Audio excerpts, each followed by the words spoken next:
Welcome to The Big Break Show, a podcast where we discuss short-term rentals, entrepreneurship, life, mindset, and everything in between. Here are your hosts, Rafa Loza and Jesse Vasquez. What's up, everybody? Welcome to another episode of The Big Break Show. I am here with my co-host, Jesse Vasquez. Jesse, dude, it's been a long time since we talked. What's good, man? I know, man. It's been a few, you've been on vacation, freaking living the life, and then all of a sudden you come back and here you are to a new podcast. Yeah, you know what, guys? Today was a fun episode. We had Mr. Flip. So the good thing about this episode, you guys, is if you want to learn about getting started in the short-term rental space, understanding about fix and flips, and just kind of getting your feet wet and just jumping in, we talk about all that stuff. We even talk about a little bit of midterm stuff. We talk about a lot of good. There's a lot of good conversation in this one, right, Rafa? Yeah, we talked a lot about Jesse's fear with interest rates. Oh, it's not fear, man. It's just I'm just messing with you. Forward looking. Yeah, no, we had a really good conversation. I actually really enjoyed it. The dude's doing a lot of good stuff. I mean, now he's focusing strictly on short-term rentals and he's buying properties everywhere. And so I'm excited. It's a good conversation for sure. I hope all you guys enjoy it. You know, we've had so many different types of conversations in the past week, right? From so many different people, and we hardly have short-term rental conversations now, right? So it's kind of cool to have somebody here who's focused on that. Rafa, not only that, but he's changed his mindset from the old school fix and flip to now the short-term rental space. And this is a guy that's been around for 23 years. He's not a noob, in the aspect of real estate.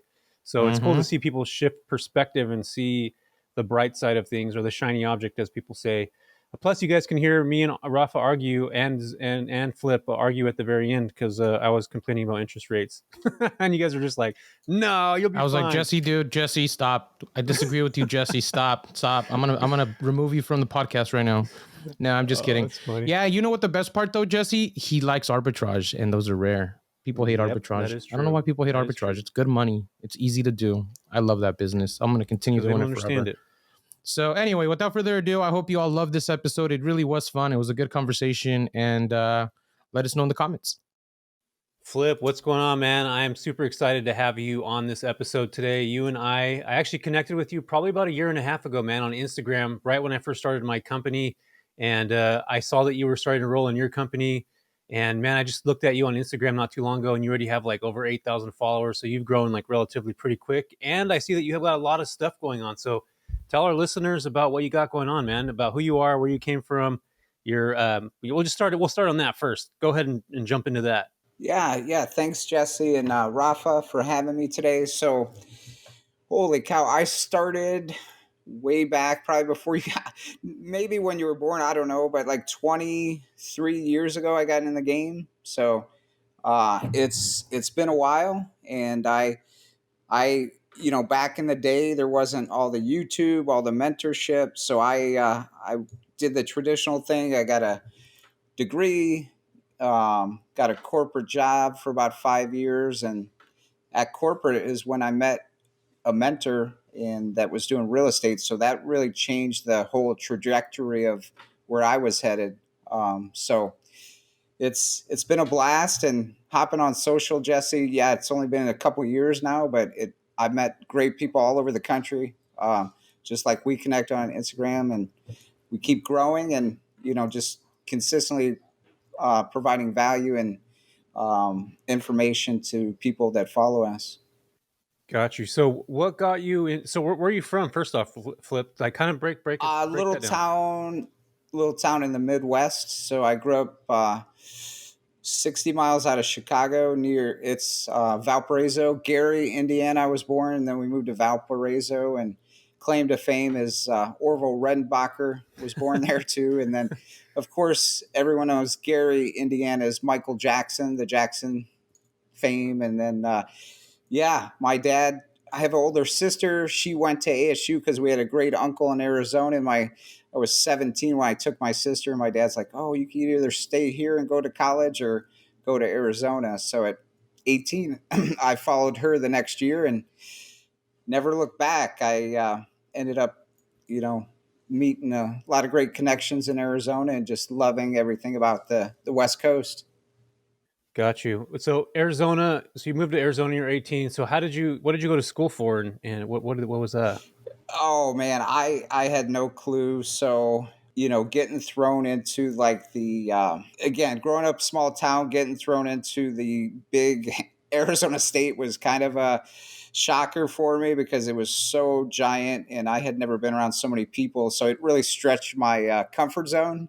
And I started in business, and then I ended up in exercise physiology because I thought I wanted to be a physical therapist, but never ended up going back for my master's, and just got into sales right out of college and just stayed that path.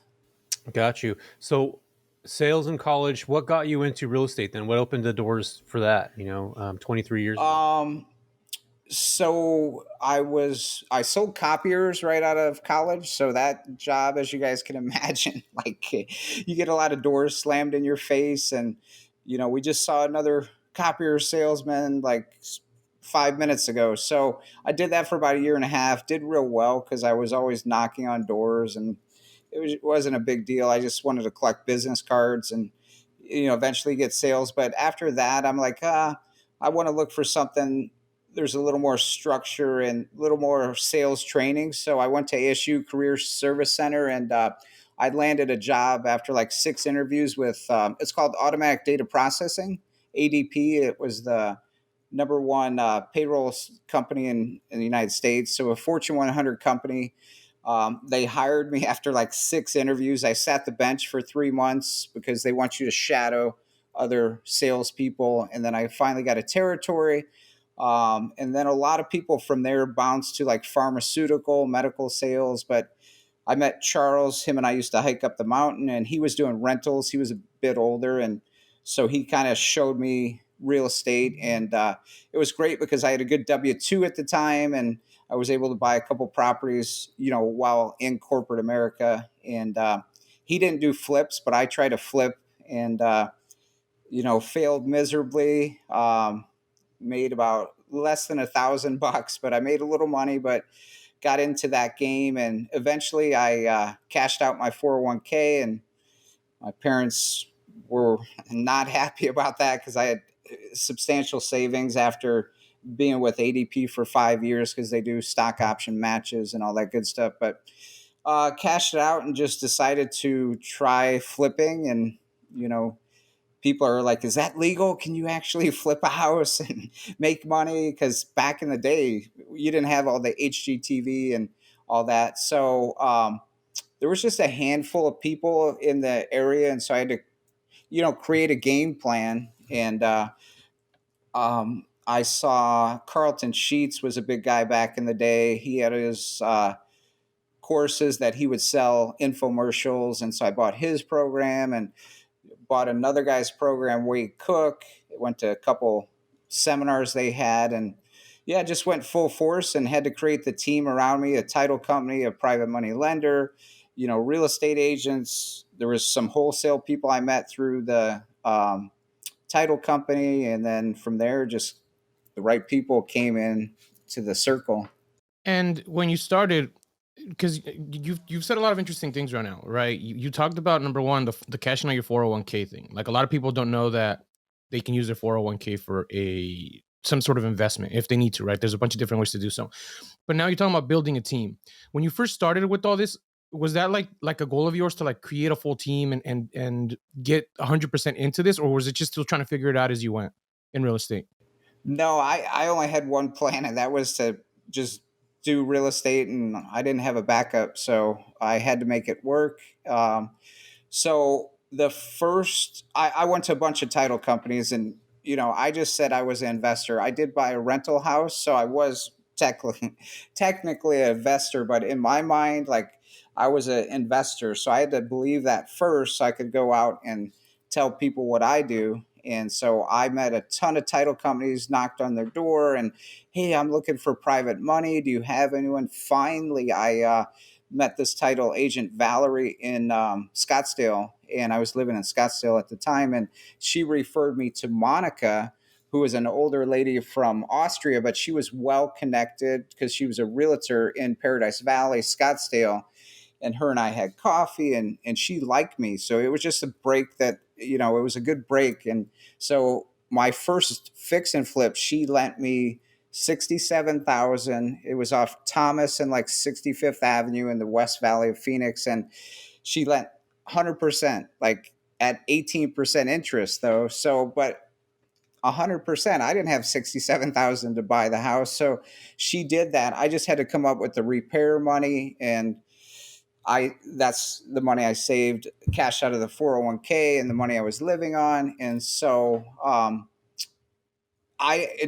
hard part with that, the blessing was I got into it and I was in the game. So that's all I wanted to do. And, but the hard part was like I was calling out of, I don't know, Craigslist, all these different places, New Times, just trying to find vendors to do the work. Because if you don't have the trades, you're so it needed roofing, it needed plumbing, and the guys may or may not show up. So I was just kind of threw it out there, and it was a great learning experience though to do a flip for the first time, and just I kind of figured it out on my own. I really didn't have a mentor to help me, like, oh, you're going to need $5,000 for cabinets. I had to go figure all that out. Yeah. So right now, Flip, what would be, is your real name Flip, or is it just because you flip houses? Well, funny story. And I'll get into that. So my mentor, who I met in 2000, the biggest mentor, I met Jerry in 2005. And so we were rolling. We had, we were wholesaling, we were fix and flipping, we were holding properties. So we developed a big portfolio together, him and I. And, he's probably like he's in his 80s now, but, we had a group of people that all did these flips with our team. So his name is Flash, and then we had a realtor Thunder, and my real name's Philip, but they gave me the name Flip, so it kind of stuck. Yeah, that's cool. And, That's cool. 15 years later. Yeah, I like it. So from your first flip, what could you tell somebody right now before we dive into the Airbnb stuff and all that? Like, what is something that you learned from your first flip that you wish you would have known before? Like somebody listening now getting into their first project, like what is something? 100%. Yeah, just the cost, the rental costs. You really should know those going into the property and the project, and also knowing the costs, knowing where you could go for labor who could do a quality job. Because again, not knowing, you're just kind of throwing it blindly, and the budget. I didn't really have a budget at the time. I'm like, oh, I gotta fix that and fix that. So knowing what everything costs, and then knowing who to turn to for the labor, because those two things are make or break. Like if you're not controlling those, it's hard to make money. You're basically saying you're SOL if you can't handle that stuff. So and you're you're a contractor, right? No. So I over the years, Jesse, I hired subcontractors and managed projects, and then I work with some GCs too. So there's a couple different ways you could go. You could, let the GC do it all, or you could manage your projects. And so I started managing more of my projects over time. Got you. Okay, cool. Yeah, has that become like one of those skills that you developed over time? Because like right now you say, know your contractor costs. People might go, well, yeah, that's easy to say, but how do I know like how much a roof is going to build, like, or it's going to cost, or how do I know how much framing is going to be, right? Like, was that something now that you've developed over time by talking to contractors and doing it over time, or was like your first time you brought in a contractor who gave you a bid and you just kind of took a bunch of notes and went from there? Like, how did that develop?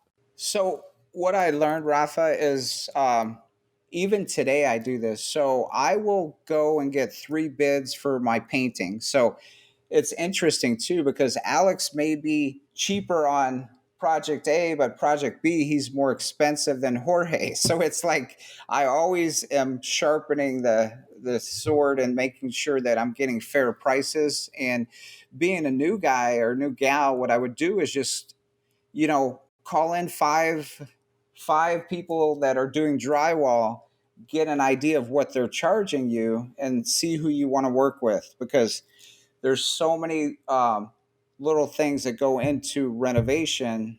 so you have to have your plumber, your electrician. So I would take the time to, in the beginning, to get some different bids so you could understand costs and figure out what they're charging and why they're charging that. Love it. I love it. Yeah, yeah, that makes sense, man. Like, so it sounds like you're basically project managing a lot of this stuff going on. Because when you start talking about sheetrock and you start talking about electrical, like a lot of people getting into this stuff are just like, oh, I thought one guy handles that.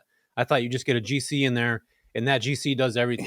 Yeah, because all those workers, Jesse, are working for Bob, who may be the GC, and so I found it's more time intensive, but like you're going to save thousands of dollars going direct to subcontractors if you have the time to do it.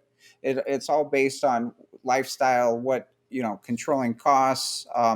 Because as we grew, say you're flipping 5 homes a month, so I couldn't be all over. So we'd have a GC on that project, and I may manage one close to house, just depending on the workflow. So, Flip, how would you tell somebody right now, like, what's the best way to find those? Is it like through referrals? Is it still through Craigslist? Is it like on TaskRabbit? Like, how do you find these people?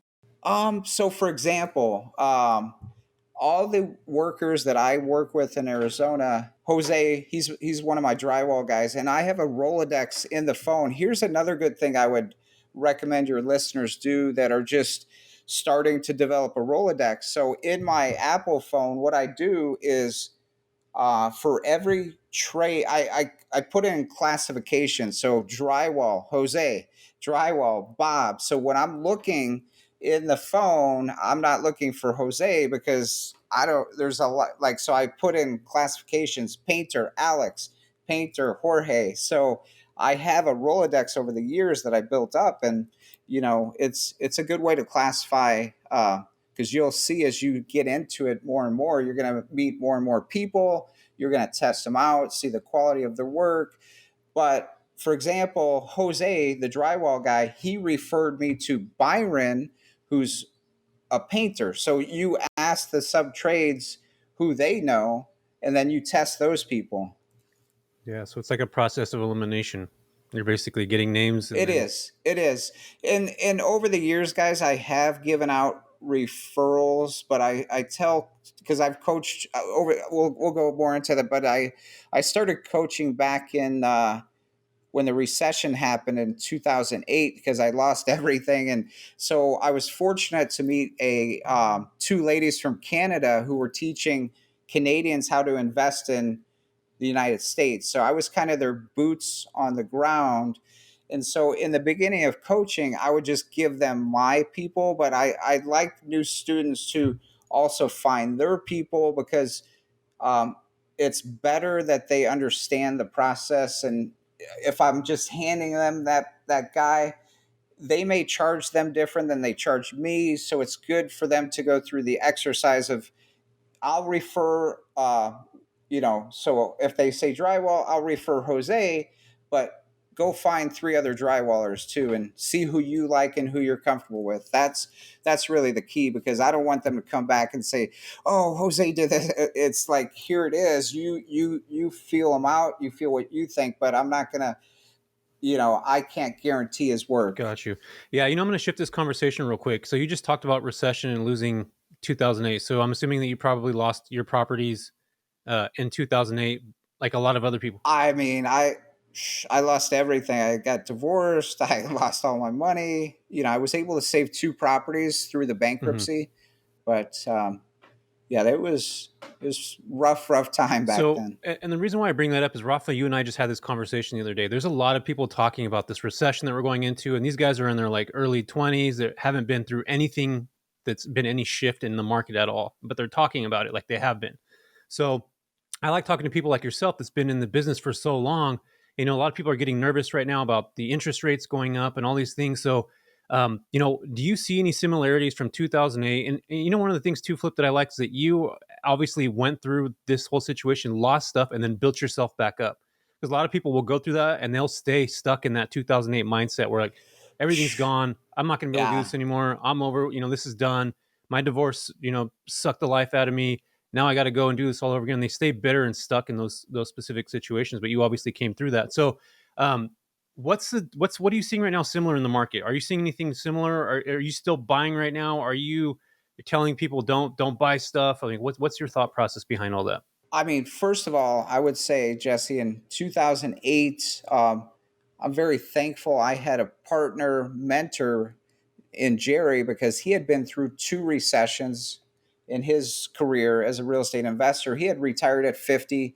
He got back into it when I met him at 65. But it was great that I had his guidance through this painful process, because I mean, I had friends actually that would turn to drugs or commit suicide. It was bad, because you never knew what was going to happen from day to day. And when you do this all day and you make so much money, then it's zero. You can't even buy like there's no money coming in. So, I was thankful that I had him to kind of help me through that. And that was the worst one that he had ever seen. And so it was really a financial crisis. Obviously, we had so much appreciation last year, this year, and it has to stabilize, because last year I think I was up 28% in Arizona on appreciation on everything. So you got to look at it long term. I would recommend to keep buying. I mean, I think the government's just trying to stabilize it. Inventory is still uh, very there's very limited inventory around the country still right now. So I just listed a property Friday, and I mean it's bread and butter. 255. We had a full purchase price like in a day. So stuff is still moving. It's just going to take longer for some fix and flip guys that they had multiple offers. Now instead of a week, it may take a month, 2 months to find that buyer, but it's slowing down, which is great. I mean, there's no reason to panic though. So I would still recommend people and students to buy, because say it drops 5%. I mean, it's not going to fall off the cliff like it did in 2008, 2009. So everyone's still building. We're in a strong position. So yeah, I feel pretty good about it. I'm still buying. All I buy right now is short-term rental stuff, and just do that. I don't flip anymore. I stopped doing that about 2 years ago. You know what? I'm glad you brought that up, because I was going to ask you a question. That's actually a question I wanted to ask is, are you buying still for fix and flips, or are you buying for like a different strategy? So now that you brought it in, I guess we can talk about it, because we both do short-term rentals, right? Like podcast is somewhat around short-term rentals as well. So the properties that you're buying for short-term rentals, are you purchasing them based on the revenue that they're going to generate as a short-term rental, or are you still basing it off of regular market rents? That was the first question. That's a great question, Rafa. So the very first property I ever bought was near Phoenix Sky Harbor, and it's a townhome, 2 bedroom, 2 bath. Let's see, about 1,200 square feet. So my buddy Sasha, who I taught how to wholesale like 10 years ago, he got into VRBO, and he's got them all over the country right now. Palm Springs, he's from Canada, so he's got them in Montreal. So he's a luxury realtor also in Phoenix. And him and I were having lunch. This was December 2019. This is when I first got started. And he's like, Flip, I got this listing coming up right down the road. The doctor and his wife are, getting rid of all their Airbnbs. And then he showed it to me, and he's like, Flip, it's 185,000. I'm thinking, I don't really pay retail, Sasha. But then what he did, Rafa, is he sent me the financials the last 8 years of that project.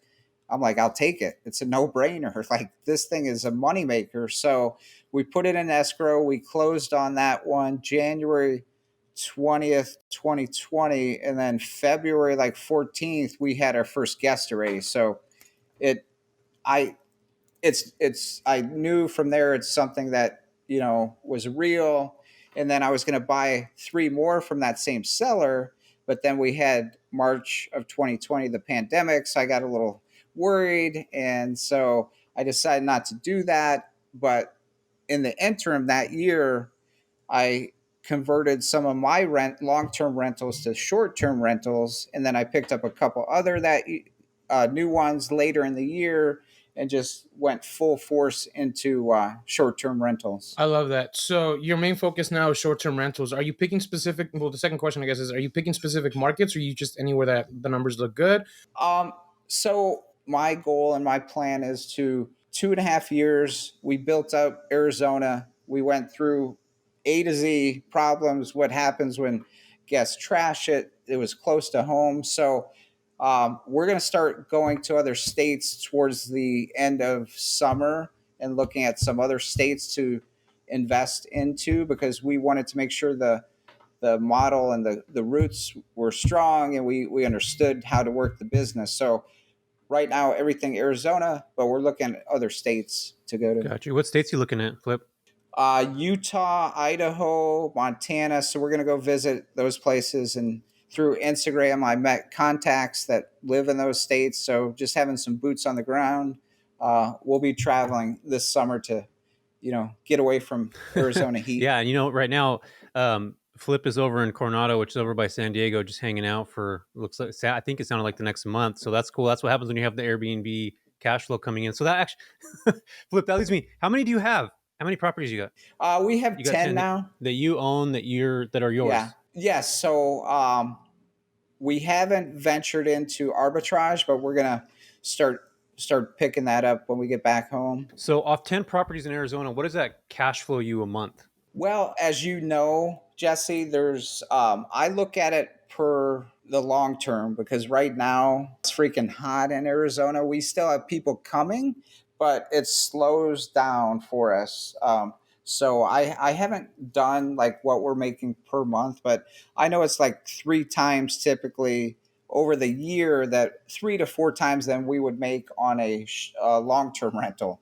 The numbers just blow it out of the water, because everything like was solid booked when it's beautiful in Arizona. Yeah, I always talk about it in terms of average, because you got to go through seasons, right? You're going to go through the peak seasons that are going to do amazing, and then you're going to go through the slow seasons that you might break even, maybe make a couple bucks. So you take it average for the year. In your specifics, like in your specific market, are you talking about what's the size, like the bedroom count that you guys are focusing on specifically? Yeah. So again, I'm a bread and butter guy. So that's when I was flipping. I wasn't really doing luxury. I flipped a lot of bread and butter, affordable housing. So um, we are working on one that's our personal residence where the kids grew up, and we're turning that into a corporate retreat luxury, and that's going to be launched at the end of September. But that's 5,000 square feet. That's details. That's like every room has to be, just top notch. Like we use like marble throughout the property. So that one's like 1,600,000, I think the value on that thing. So that's my, it's I'll let you guys know how that works out, but everything else I own is 185 to maybe like 400,000. Townhomes, condos, um, 2 bedrooms at least I go for, 3 bedrooms, then I put a sleeper sofa. So that's what I've been, just affordable stuff. And I'm still like some of the houses in Chandler, it's a gated community. That one's getting 250, sometimes 300. So that one's crushing it. So those are kind of what what I recommend. I started teaching, and we could dive deeper into that later, but some of the students are like, we want to start with the luxury and or bread and butter. What do you recommend? And I don't really want to recommend, like for me, it was more comfortable doing the bread and butter, but if you have the passion to do a luxury, we could do a luxury. It's just a different animal. Yeah, it's a total different animal, completely. And now, Flip, going into the midterm or short-term rental space, like I would advise somebody not to buy a bread and butter house, because there's so many new people coming onto the market that you have to have something that's different, that stands out. We've talked about this before. I think going forward with the way that the short-term rental model is going. I mean, Airbnb now is pushing experiences. It's interesting. It's interesting. I'm noticing that change right as we speak. I think it was one of your posts too, Jesse, that I saw, and then I started diving deeper into what the Airbnb platform is actually pushing out right now as far as those algorithms and how they're doing that. It's not about but I believe we're always going to have, affordable prices that people are still going to come to our places. So whether that's going to other platforms, which I may have to because everything I've ever done is Airbnb. But if they're not pushing out my properties, I'm going to have to try some different things. Yeah, and that's a big part of the slowdown. I noticed that on some of my properties that it slowed down, and I went and looked, and there's more Airbnb listings than there were the month before. And second off, my property was down further. All the experiences were up on top first, so that first page was all experiences. The second page was more, and that's how it's going to be. And I think that's how we have to look at this stuff now and recognize as operators and owners that we have to change. What we've done in the past isn't necessarily going to work in the future.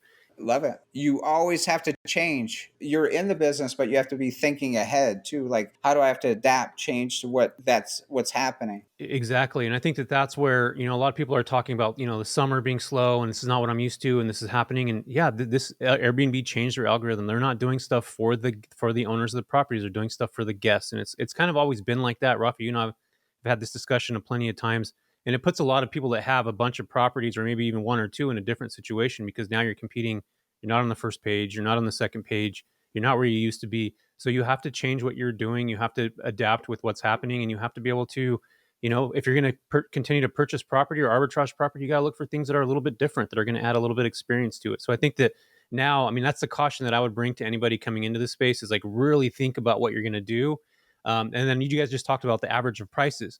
Like, what we do in my properties, if we start slowing down during summer seasons, we switch to midterm. So we have nurses coming in from, July to September, and we get the same steady prices. So that's what I mean. Like, as investors and entrepreneurs, if we're doing this intelligently and we're doing it intuitively, we're looking at our past, right? We're looking at the last 2 years, and now we're projecting the future. That's what investors do. And we have all this data. Rafa, how many years of data do you have, Rafa? A shit ton, probably. Flip, you probably do too. And we all have this on Airbnb. Oh, Rafa yeah. has his books that he does all the time. We can go back today and literally look at what we did last year. And last year's kind of a weird, the last 2 years were jacked up for all of us, right? In a lot of ways.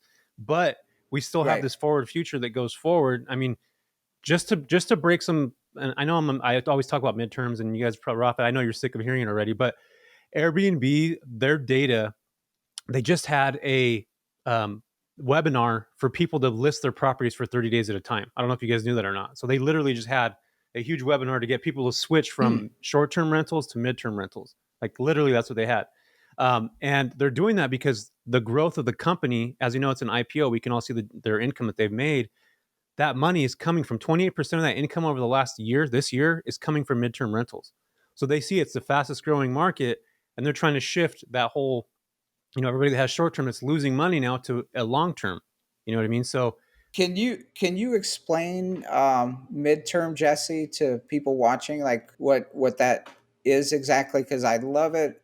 Actually, the nurses that came to Arizona, we crushed it. They were there, like, because they were traveling nurses and they could pay what we were asking. So, what is midterm exactly? yeah, so midterm rentals are anything that's over 28 days or more, and it's usually between 28 days to 6 months. So that's typically what a midterm rental is. So travel nurses, that's what I started off in. They stay typically for 90 days at a time. You'll have, it's not just nurses. You'll have, like, Rafa has a ton of business travelers. Business travel was gone for COVID, and now it's coming back again. People are coming back. They're going back out in the field.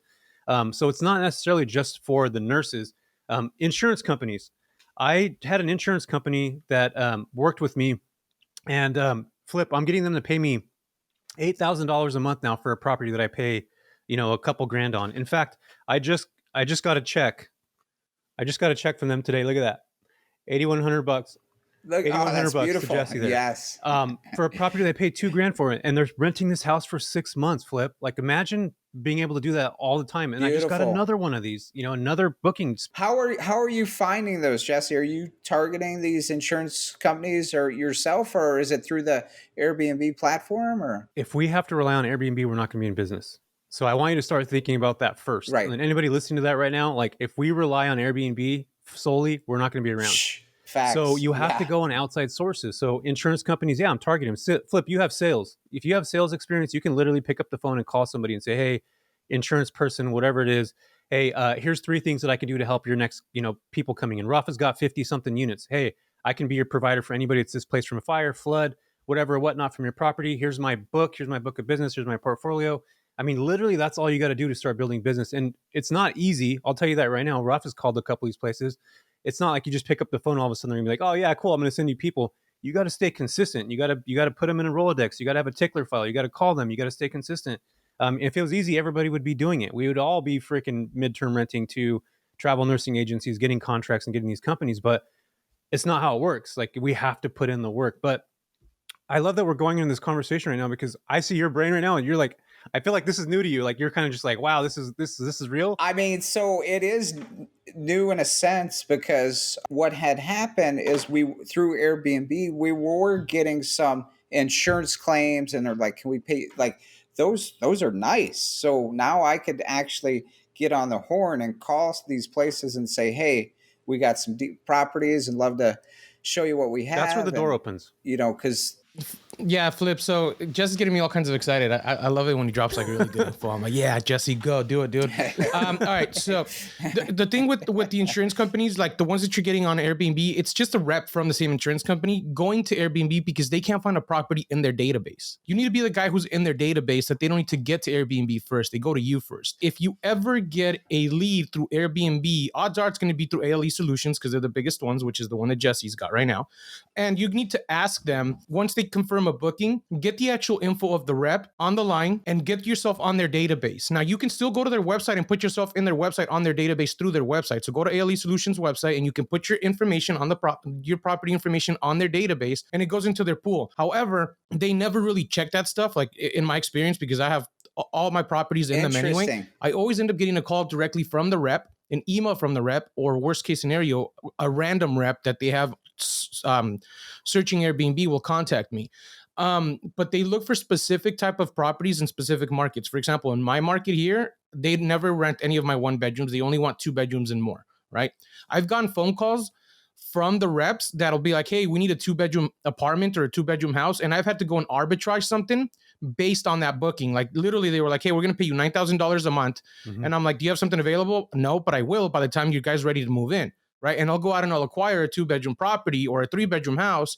I'll set it all up. So by the time they come in, I have a 6-month booking at $9,000. Like I've done that multiple times, but it came from being in contact with that rep and having a good relationship with that rep or with whoever's in charge of going around it. She's in my phone, bro. So you're giving me some ideas. Like I have 2 reps that came through Airbnb and same thing. They're like, oh, go to our portal, put the property in. I never did, but I still have her and another lady in my phone. Like that's making me think I'm going to reach out to them. Yeah. You're going to want to do both things. Put your property in the portal and then reach out and go, hey, I just want to let you know the property's there. It's available, ready to go for whenever you need it. And here's the type of property and just give them the basics.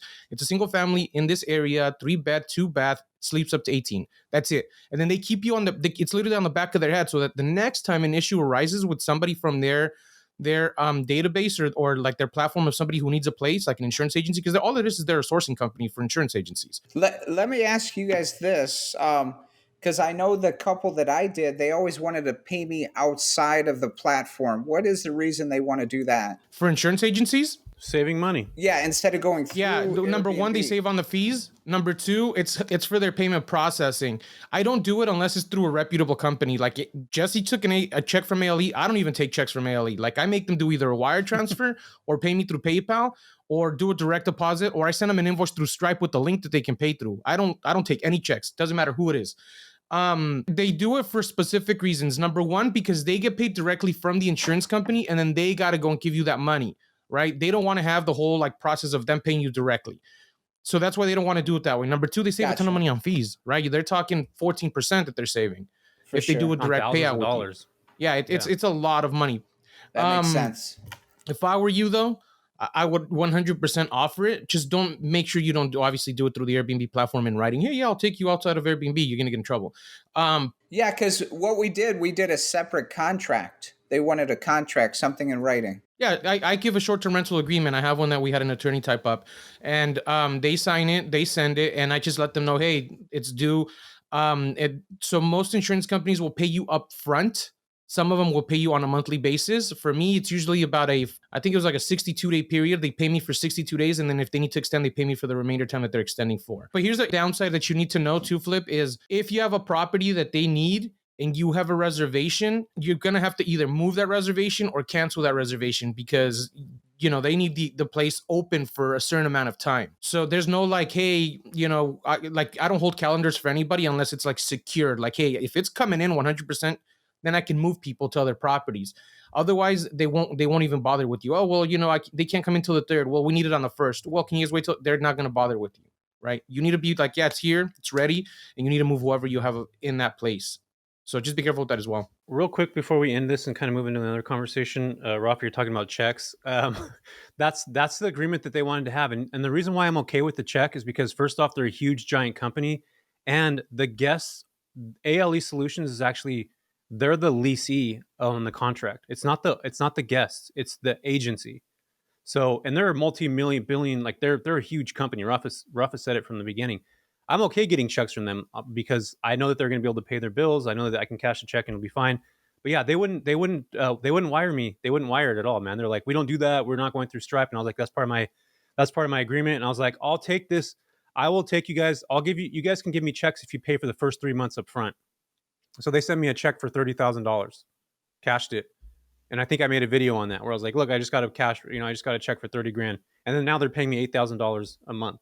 So you can decide the terms when you have these kinds of companies. Yeah, it just be careful who you get checks from. Yeah, the for point. sure. Like these guys are legit. 100%. Yeah. I mean, we should know that. Like, I mean, everybody listening to this now, you don't want to take a check from some little mom and pop shop in Utah. Jesse takes checks from people from VRBO. No, I don't. Those messages come through. Have you ever had those? Flip's not on VRBO. You're not on VRBO, Flip, are you? No. Oh, dude, you need to get on VRBO, Flip, especially if so VRBO, if you have anything over 3 beds, you got to get on it because VRBO is very like vacation rental heavy or big older family heavy. So they always look for bigger places. So you need to get on it. For sure. So the place we're staying at, Rafa, my son booked it through VRBO, but it's freaking it's a $3.5 million place, and it's amazing. But we had to book months in advance. Yeah, I'll tell you what, you probably overpaid for that one too, Flip. On VRBO, you charge more, number one. All my VRBO properties are like at a 12% increase compared to Airbnb. And then and they're very vacation rental heavy, like they target like the vacation. That's why Airbnb is now doing that same push to that same type of algorithm. But no, the reason I brought up the check thing is because on VRBO, what you're going to notice is you get a lot of people going, hey, here's my info. My company's going to mail you a check and we're ready to book this for 6 months or whatever. Oh. And they're scams. So like you get them all the time. I just literally report. It's like report. And I get them like nonstop, right? But there's people out there that fall for it. Oh, well, they're going to book for 6 months. They're going to send me a check and then they'll let somebody in. And then now they have a squatter in there, So just be careful with that. Sorry, Jesse. I had to throw that in there, bro, because I still don't take checks. No, man. You're good. Yeah, I only take checks from ALE Solutions because they go through and they're big. But anyway, so Flip, I mean, man, we got to get you on VRBO. You're missing out on thousands of dollars with 10 properties. I can't even tell you how much money you're losing by not being listed on there. I got to get on there ASAP.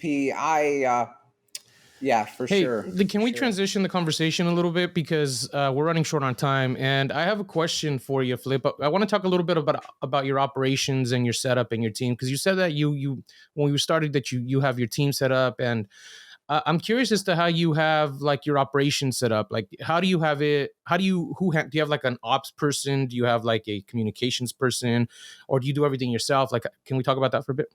Okay, so when we first started, my daughter, who's now 19, she's traveling with us. She grew up seeing what I did, and she hated like fix and flip. She hated the rentals, but all of a sudden, she's like 16 one day, and I'm talking to Sasha on the phone. She's like, Dad, can I go on the meeting? Can I go? So she went with us to all these meetings with Sasha, with JM. These guys are crushing the Airbnb, VRBO. And that's what I do. I, work with people that are already doing it. They taught me a lot and I learned a lot from them. But she went to all those meetings because she thought it was pretty dope, with the how travel and all that. So she was my communications person at 17 to 18, and we were super hosts. We kept hitting super hosts. So that's when we're starting small. I paid her and she helped me. And after she went to college, I started doing more of it. Then I hired someone to do it for me internally, though, someone that, worked for me. Um, that would handle all communication. So that's a big thing, right? So make sure you're very communicative with the guest. If there's a problem, there's always something that may come up. You can't run. You just got to, what's going on? Like, get back to them quickly, solve their problem. And then, it's a win-win for everyone. So I always taught her that, like, people aren't going to always be happy, but you got to talk to them and listen and hear what's going on with them and try to fix whatever situation, comes up. So we're problem solvers. So yeah, it's been a real cool to see her enjoy that. And then as we grew, we just hired someone else, and but I learned how to do it too. And I'm not into computers or apps, but it's so easy, the communication. So, and then we have, again, we went through a number of house cleaners. We have our house cleaning. She has people under her, so that works real well. And then I just have a variety of handyman that help me out that I've worked with over the years. So that's kind of the team for doing that. And then we're growing, so we're going to bring on some other people for acquisitions, for scaling, and just make sure that we have. There's only so much time in the day, as you guys know. Yeah, I love that. Yeah. So Flip, what are you doing right now to run numbers? Like, how are you looking at properties to ensure that they're going to be cash flowing? Especially right now with interest rates going up. I'm not sure if you're buying cash. Are you still looking at like burst strategy? Like, what's your strategy now going into the market? You kind of touched on it a second ago, but can you kind of break that down? Yeah, I mean, again, like, I just picked up something in Surprise, Arizona. I don't know if you guys are familiar. I get a lot of deals from just relationships, realtors over the years that, oh, hey, Flip, we're going to list this property. And, if you want to take a look at it before we list it, first dibs. So I picked that one up for 157,000. It's a 2-bedroom, 1 bath. I'll put like 5K into, well, probably 6 or 7, because I got to redo the cabinets too. But like, that's right over by Glendale, Arizona. So we have the Super Bowl coming up. So I'm planning some future things. And, that's, I'm just looking at different deals. I haven't really, you know, I've been looking at some Scottsdale stuff, but I don't want to do that stuff because there's some regulations, and a lot of people are steering me away from Scottsdale right now. And a lot of stuff is being sold as Airbnbs. There's a lot of operators, maybe they own one or two, and they're trying to sell their property in Scottsdale. So I'm not, I like certain niche markets. There's certain areas of, you know, around Arizona that I like. Got it. So how are you running your numbers? Are you just like, what are you doing behind that? What's your structure look like? Are you just picking something up because you think it's going to do good, or like what's the numbers part of it? How are you doing that? Um, as far as when I purchase stuff, Yeah, like if you're buying, somewhere in the Midwest, or you're buying in, Chandler or whatever. How do you know that that's going to be a market that's going to work for you? yeah, and again, I'm early on, 2 years into the game. So one of the things I am still looking at, Jesse, like, so when I converted, so I have two properties in Glendale, Arizona. They're townhomes, and I paid nearly nothing for them because I've owned it for 10 years, and it's kind of a blue collar area. So when I went in there with my daughter and my girlfriend, they're like, "Are you sure you want to make this a short term rental? You know, it's a rougher neighborhood." And I'm like, "What's the worst thing that can happen?" So if I put some money into it, do the decor, do the furnishings, if it doesn't get booked, I'll turn it back into a rental. But guess what? Like, I had people crushing those places from Michigan, Minnesota.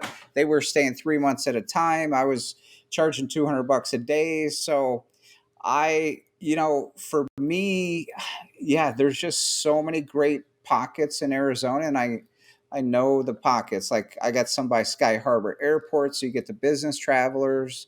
Um, yeah, I as far as numbers, I guess I would. How do you guys look at your numbers? Because I'm starting to go, like I said, plan to go to other states, but I'm going to rely on people that know market, know where people are going. Yeah, I called Jesse. I'm like, Jesse, yeah. There you go. I may be calling you Well, too, Jesse. there's simple ways of doing things, and there's more complicated ways of doing things. I mean, we all know we can go to Airbnb, right, and just look at what I mean. You have to do that no matter what. You got to see what's going on in that market. But for me, I like to see, and the thing that's great about short term rentals is that if Rafa has a place in Santa Ana that's a loft, and I pick up a loft in Santa Ana that's somewhat similar to his, I know that I can make the same amount of money that he does if I do the same decor. So I like to use a company called Mashvisor where I'll actually go through and look at, I can see, Flip, how much money your properties make per year.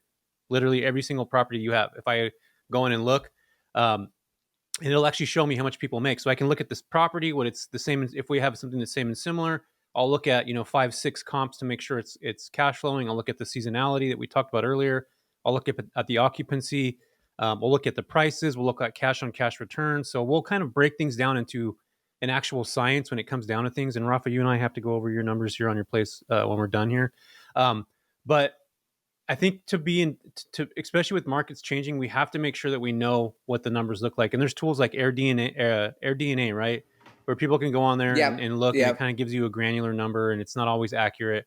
But with stuff like Mashvisor, in AirDNA, I think if you pay for it too, you can look at this. It'll actually show you again how much people are making in that market. So it'll break things down in a totally different way, and you can plug in your numbers on like a separate calculator where what your interest rate's going to be, what the furnishing cost is going to be, so you can actually break down what your returns are going to be based off of every single dollar that you're putting in. So that's how I do it. But again, I've done hundreds of these. So I suggest you do that, Flip, and anybody listening on this call, like, it takes time to understand. But once you kind of get it and you do it one time and you start realizing that the market is, that these numbers are true and accurate, you'll start to really use those kinds of tools way more than you typically would. But yeah, you want to just go on Airbnb and look on that especially if you're going to new markets. Yeah, when you say the markets are changing, what do you mean as far as the interest, the whole uncertainty right now? Is that what you're alluding to? Yeah, my brain right now, Flip, and maybe, I mean, we're kind of getting late in the conversation, but I'll talk about this for a second. My brain right now is that anybody that has any properties that are underperforming, I would get rid of those now. There's actually a property that I have that I'm looking at getting rid of because it hasn't been performing the way I wanted. I love that. And similar, that's the 255 I told you about earlier that was underperforming. I just listed it and it got an offer quick. So Yeah, and the reason why I'm saying that is because if we look at the interest rates now, we know that they're going to keep going up, and there's going to be a lot of people they're nervous, they want to sell and all this stuff, and by that time, there's going to be a lot of properties on the market potentially. I mean, I don't know, but I feel like people are going to be like, okay, I need to make as much money as I can. The interest rates are going up, and if you do that in 6 months from now, you might have missed the opportunity to do it. So I'm looking at this as in, like, I want to actually hold cash and wait for the opportunities a year from now. Or if something great falls on our lap, then cool, I'll take that. I have the cash ready to do that. But I think that's kind of where my brain is at. It's almost like I'm approaching everything with caution. I'm preparing for rain, but hoping for sunshine. You know what I mean? That's what I'm doing. I'm keeping the sun on my face and the wind at my back, kind of thing. And I think that we have to make sure that we're positioning ourselves as investors with that mindset going forward, because the markets are changing whether we like it or not. And what we bought before, I put a post up, I don't know, maybe a week ago, where somebody buying a new property with a 6% interest rate qualified for 425,000, and at 6%, at 3%, 6 months ago they qualified for, I think I'm saying this wrong. Basically, what I'm saying is, at 6% they only qualified for 318,000. At 3% they qualified for 100,000 more than that. So people, it's changing, and our numbers change. Like we're talking about numbers, our cash on cash returns are going to be different. So we have to really be mindful about that. it is, and I would say this though, Jesse, if you're just starting, don't be too fearful of starting, Oh yeah, because you got to start. Like otherwise, you may never start this. Like that's what I tell students. Like it's not going to matter in 10 years. Like if you save so much money, mm-hmm. just get your first one, get it rolling. Like, but opportunities do come down the road too Right. if you have cash. So But as a new investor, I'm like, you've been looking at this. Don't like, just get in. Like, don't wait, analyze, don't overanalyze stuff too much, and just see how you like it and what's the worst case scenario. You could always sell it. Like, it's not a real risky situation if you're buying right. Yeah, You but the know where problem you're is a lot of people that buying. are starting off don't know. So they're kind of just jumping into it, not understanding that if they're going to do a BRRRR strategy, that 6 months from now, their interest rates could be, if they're doing hard money, it could be 13 or 14%. When right now it's, 7. All right, so I'm going to disagree with you on that one, because it doesn't, to me, we've talked about this a bunch of times, right? It doesn't matter, right, what that interest rate's going to be at in a year from now. It doesn't matter. It could go down, it could go up. You're buying a property for a specific reason, especially if it's a short-term rental. You're going to generate cash flow off of it, right? I was just talking about this with one of my friends, and they're like, well, I want to pay off my house really fast, and I think I want to refinance it. And I'm like, why? I'm like, what's your interest that you got? They got it like at 2.3 or something. And I'm like, why would you want to do any of that? You know how cheap that debt is? Yeah. Well, I'm going to end up paying an extra 40 grand over the next 30 years. Yeah. Okay. But you're going to use it as a short-term rental. How much cash flow are you going to generate over the next 45 years? That place is going to appreciate too, bro. So like, that's the thing. I'm like, don't get too caught up on these interest, at least for my style. That's just how I operate. Jesse, not everyone has to have their own investing strategy, but like, I totally get it. But here's where I'm going to disagree with Rafa. If we're doing things intelligently, we're not just jumping on a whim. We have to really think about what the next 6 months. I mean, that was our conversation earlier. You have to really think about what the you see, here's the thing, Jesse. It doesn't matter to me if the interest rate is at 9 or 10. If I'm going to use this as a cash flowing property, it's still going to make me money. I don't care if the interest goes up. I don't care if I have to pay an extra 30, 40 grand over the course of 30 years because of interest. I care that I'm cash flowing off the property that I want. It's still appreciating, and I'm still beating inflation. It doesn't matter to me.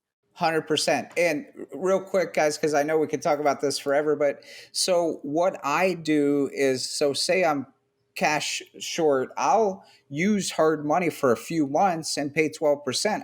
I don't give a damn, because that money I'll make up pretty quickly. So don't be worried about 12% short term, because in 2-3 months, I'm going to refinance that. I was doing the BRRRR strategy and pulling some money back out, getting 3 point something investment rates. I'm like, I'm fine with that. Like, so don't be fearful of using high interest rates short term to long term make all that money back. It happened. That's just me. And I'm gonna end it here so we can transition, because we are getting to the top of the hour. But it's funny, people get so hung up on the interest rate thing. Oh, well, it's gonna be 12%. I'm gonna pay so much money. Yeah, who cares, dude?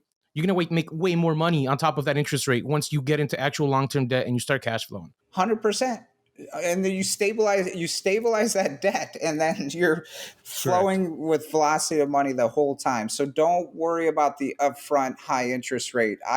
That's what I do, and I would teach other people to do the same, because that's just short-term debt, but then you stabilize that debt with better long-term financing. Yep. Actually, Jesse, I was talking to you about it, right? With the 8% that I got on my because I got a 12-month hard money loan at like 8.99 or something. And now when I refinance it, I might get like 6 or 7, but it's still 1 point lower. But I still don't care, because I'm going to cash flow so much money off that property, right?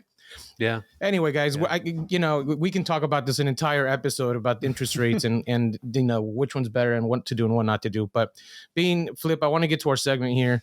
Being that this is the big break show, right? I got to ask you, like, what was your big break in your career, in your life, or like anything that you want to share with us? Meeting Jerry in 2005, my mentor. Like, he taught me so much. I mean, the biggest thing he taught me was being honorable. Like, that sounds but you have to be honorable in your business. Sometimes you got to suck it up, and you're not going to win, but do the right thing, and people will gravitate to working with you. And again, why would you want to recreate the wheel? You just got to work with a certain number of people and keep working with those people. So that definitely was my big break, working with him for 3.5 years. We formed a LLC. We bought hundreds of properties. We had a couple $1 million bank line credit, which I didn't know how to get or anything, but he showed me all that. And I learned a great deal. Just, that was my big break. I love that. So you got yourself a really good mentor. That's really cool, man. Appreciate that. Super important. Our other part of that's some good information. Plus, you're gonna have to talk to me about how you got $1 million bank loan. Like, I want to do that. So our second segment is learn and apply. So something that we talked about here in this episode, for the last hour, something that somebody listened to that they can actually apply into their everyday life. So what are some suggestions that you can give to somebody listening to this episode to apply? Don't be. I would definitely say just my thought process, Jesse, is like uh, listen to yourself. Don't be listening to everyone in the media because by that time it's too late. So just get out there and do it, make it happen. Like, don't wait. Like, who knows what's going to happen in 6 months, but who really cares? Get your first deal under your belt. Get ready. It's going to be a wild ride either way because you're learning so much. So just start today. Take some action from the podcasts. Call someone. Reach out to a mentor. Get around those people you want to be like, and make it happen. That's such good advice, man. I get so many people that are like, well, I don't know what to do yet. I don't know how to do this. I don't know how to do that. It's like, well, have you even picked up the phone yet the first time? No. Well, then just get started. That's what I'm saying. I'm scared. Well, I'm scared too. I was scared too, but like, are you reaching out to local real estate agents? Are you going to the meetups? Yeah. Just go. There's so much opportunity out there. Yeah. People are they're not willing to put in the work, and they think it's going to be easy to just do these things. And not only that, you just said they're scared. I mean, the easiest thing to do is just listen to a podcast, when you're on the treadmill or you're walking or you're hanging out. That's how you start. I mean, we all probably started off on Bigger Pockets. I mean, they didn't have that back in 23 years ago, Flip, but you read books and went to seminars and stuff like that. So absolutely. I was at Barnes and Noble every time chance I got. So that's how you get into it, and that's what you got to do. You got to just pay attention to people that are already doing it, that already have, they're seasoned, they have things under their belt, and they've been around for a few years. And I would caution everybody to listen to people that really know how to provide a business off of Airbnb platform, where they have something that's not just necessarily reliant on the OTAs. Those are the people you want to pay attention to and really focus on, because they can survive with or without Airbnb. And I think that's where it's really important to kind of to move forward in that end. But one final caveat, because my videographer Isaac's with me, and we've been making a lot of videos on Coronado, and we launched our course too. I'll tell you guys about that. But one of the things that we're looking at is, when you first start real estate, there's a lot of options. So a lot of people will go to wholesale because they don't have money and try to learn wholesale. Well, why not learn short-term rentals arbitrage over wholesale? Like, come on, like, the competition isn't there. Like, if we have a house down the road that's crap, how many people you think are offering on that thing? So wholesaling is a tough business model, and I got a lot of good friends that are teaching it, and they're doing it well, but it's hard to learn that. So why not learn arbitrage? Why not learn short-term rental business? I think more people will eventually catch on to what we're doing. I love that you brought that up, because people hate arbitrage. Yeah. Well, that's a good way to get into it without having to spend a bunch of money. If you're scared, just arbitrage something. It's going to be way less money getting in. You can get out of the lease at some point. You're not stuck into it forever, and it's an option to get out. And it's going to cash flow you if you run your numbers the right way and you look at your opportunities. So, yeah, I mean, look at Rafa. He's got like 100 billion units, right, Rafa? Sweet. I'll be calling Rafi, asking him, hey, what do we do? Yeah, man, give me a call whenever you want, dude. I take over full apartment buildings arbitrage, so, Sweet. Yeah, like when we get back home, we're going to scale that up and be interested to sit with you guys and chat more. Definitely. Well, there it is, folks. Flip, he was born in the middle of Michigan somewhere. He ended up in Arizona. Now he's got a bunch of properties, and he's Airbnb-ing. He's living in Coronado right now for the month, just hanging out because Arizona's too damn hot. So if that's the life you want to live, I mean, that's the life I want to live, being able to kind of go wherever you want. Flip, where can folks find you so they can look you up, man? So we do a lot, as you know, Jesse, on Instagram now. It's just flippin_AZ. And then we started a YouTube channel called the Airbnb Climb. And then also we started a podcast called Cut the Curve. I don't know if you guys know about it, but I interview moguls, mentors, and entrepreneurs. That started last month. Brent Daniels was on there as my first guest, Max Jimenez, a bunch of killers from Arizona. So they can find that on YouTube also. Awesome, man. That's great, guys. Well, there you go. There's Flip. If you guys could please like and subscribe and share this with everybody that you love and care about, or if it didn't resonate with you, share it with somebody that it could resonate with, especially if they're looking at getting into arbitrage, real estate, entrepreneurship. I mean, that's what we talked about here today, all that stuff. That's where you learn. I mean, so definitely do that for us. It'll help us with the algorithm. Please like and subscribe and leave a comment on this down below if you guys are getting into the short-term, midterm space. So any other final questions, Rafa? Are we good? Flip, anything else, guys? Awesome. Love talking with you guys, Rafa and Jesse. Thanks for having me. Yeah, Flip, this was great. Thanks for coming on, brother. Appreciate you.